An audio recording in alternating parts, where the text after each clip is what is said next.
비슷하게 좀 함수 아이씨. 사람들인데 약 600m 앞에서 화서역 방면 좌회전입니다. 오히려 확률이 더 떨어지는 거지. 그렇죠. 오히려.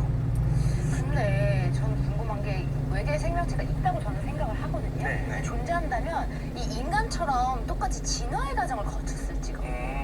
오스트랄로피테쿠스처럼 뭐 이렇게 해가지고 시작돼서 뭐 이렇게 서서히 네. 이런 거를 수렴진화라는 얘기 혹시 들어보셨나요? 수렴 진화. 예를 들어서 뭐 말도 그렇고 소도 그렇고 다른 동물들도 그렇고 왜 눈이 두 개일까? 다 눈이 두 개인 상태로 귀가 두 개인 상태로 그러니까. 그런 식으로 진화를 해가잖아요. 이게 왜냐면은 생명체가 살아가기 위해서 너무 많은 정보가 들어와도 오히려 혼란이고 오히려 비효율적인 거죠. 아 눈이 눈이 뒤통수에 뒤에 있다. 달려 있으면 너무 많은 정보를 분석을 해야 되고 아 그치. 헷갈리는 거지. 우리 지금 이렇게 막 보면서 얘기해야 되는데 막 뒤에 뒤통수에서도 막 뭐가 움직이고 이러면은 막 정신이 분산되지. 그렇죠. 그러면 눈을 감게 된 거야. 뒷눈은 감고 있을 거야. 그렇지. 그런 식으로 이제 진화를 해와서 최종적으로 진화를 해온 게 우리 인간의 모습이잖아요. 다른 킬로미터 30km 신호 위반 과속 단속 구간이었다. 우리가 알고 있는 생명체의 지식적인 판단이 우리 지구거든요. 그렇죠. 그러면은 그 상태로 판단을 할 수밖에 없는 약 거예요. 300m 앞에서 화서역 방면 좌회전입니다. 행성이라면 아마 지구처럼 진화할 거다. 그렇죠. 지구처럼 진화를 할 거고 아바타나 아바타의 판도라 행성이라든지 뭐 솔직히 말하면 위성이겠죠. 그런데 또 지구와 비슷한 환경이라고 했을 때 거기서도 SF지만 그릴 수 있는 게 물론 꼬리는 있지만 두 발로 걷고 두 눈이 있고 약간 이런 모습이 인간과 비슷하게 사이즈는 다를 수 있더라도 그런 식으로 진화를 하지 않아요. 잠시 후 좌회전입니다.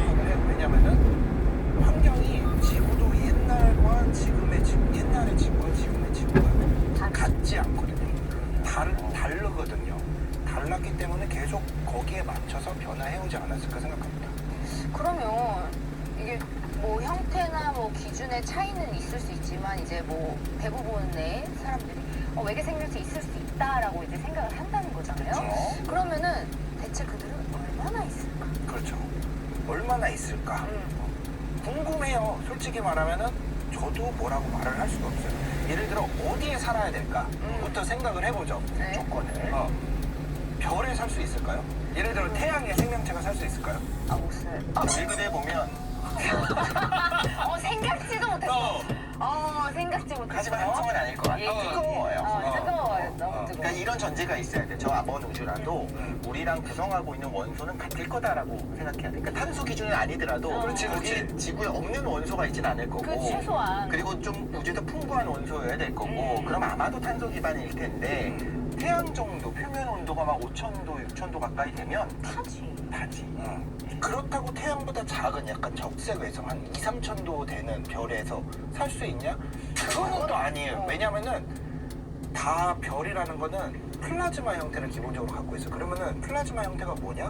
원소가 전자와 그다음에 핵이 합쳐지지 않는 상태거든. 500m 30km 신호 위반 과속 단속 구간이었다. 별은 아닐 거란 말이에요. 네. 그러면은 우리가 또 다르게 생각할 수 있는 게 행성이겠죠. 아니면 위성. 위성이라든지 행성이라든지 위성이라든지 그런 곳에서 살 수 있을 건데 경로 안내를 시작합니다. 행성이나 위성으로 생각을 해본다고 하더라도 다음 우리 안내까지 태양계만 계속 직진입니다. 생각해보면 8개의 행성이 있잖아요. 네. 그렇죠? 원성 불쌍해. 내쫓겨서 8개. 네.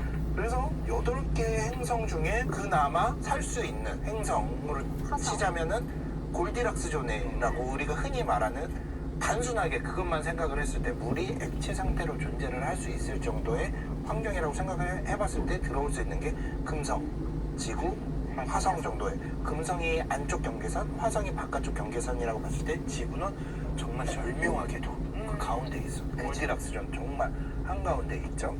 그런데 가만히 생각을 해보면은 그렇게 환경이 된다고 해서 다 생명체가 태어나냐? 그것도 아니잖아요. 그것도 아닐 수 그렇게 있어요. 따지면 지구도 뭐 예를 들면 한 10억 년 전에도 사람 같은 존재가 있어야 되는데 없었잖아. 쉽지 않다고요. 그렇죠. 그러니까 생명이 생존을 하기 위해서 골디락스 존에 있고 골디락스 존에 있다고 해서 꼭 생명이 태어나라는 법은 없거든. 그러니까 그 와중에 생명이 또 태어나야 돼. 네. 어떤 식으로든. 근데 고대에 생명이 처음으로 태어났을 때만 하더라도 그런 게 없었잖아. 막 인간처럼 막 그런 게 아니라 정말 단세포도 맞아요. 그나마 뭐 아메바 같은 약간 그런 식의 존재였는데 걔네가 우리까지 와야 되잖아. 시간이 어마어마하게. 시간이 어마어마하게 걸리면 이 정도까지 진화를 할 수 있냐, 그죠? 인간까지 진화를 해서 인간으로 진화를 하지마. 했다고 해서 6km, 10km 구간 단속 시작하는 이유다.